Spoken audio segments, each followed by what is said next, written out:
কাজ করার। আমি জানি সন্দ্বীপে মানুষ অনেক কষ্টে আছে, যোগাযোগ ব্যবস্থার উন্নয়ন নাই। আমরা ইতিমধ্যেই আপনারা জানেন ইতিমধ্যে আমরা নেদারল্যান্ড তারা এখানে সার্ভে করছে, ফিজিবিলিটি স্টাডি করছে, অর্থাৎ তারা কিভাবে সন্দ্বীপে ক্রস বাঁধ করা যায়। ক্রস বাঁধ করলে পরে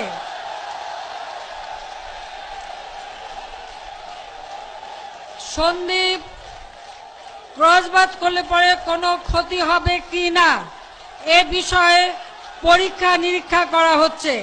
আমরা আন্তর্জাতিক সংস্থা অর্থাৎ নেদারল্যান্ডকে কাজে লাগিয়ে এ ব্যাপারে ইতিমধ্যে কাজ শুরু করেছি এবং ইনশাআল্লাহ তাদের রিপোর্ট পেলে পরে এখানে ক্রস বাঁধ করা যদি সম্ভব হয়, সন্দ্বীপের যদি ক্ষতি না হয়, ইনশাআল্লাহ আমরা সন্দ্বীপ বুড়িচর ক্রস ড্যাম নির্মাণ করে দেব।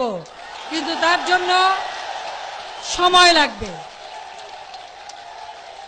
এর জন্য সময় লাগবে, কারণ এই ক্রস ড্যামে সন্দ্বীপের ক্ষতি হয় কিনা, আবার সন্দ্বীপ ভেঙে যায় কিনা সেটাও আমাদের পরীক্ষা করে দেখতে হবে। পাশাপাশি আমরা উড়িচর থেকে নোয়াখালী পর্যন্ত সেখানে যে ক্রস বাঁধ নির্মাণ সেটাও আমরা পরীক্ষা নিরীক্ষা করেছি।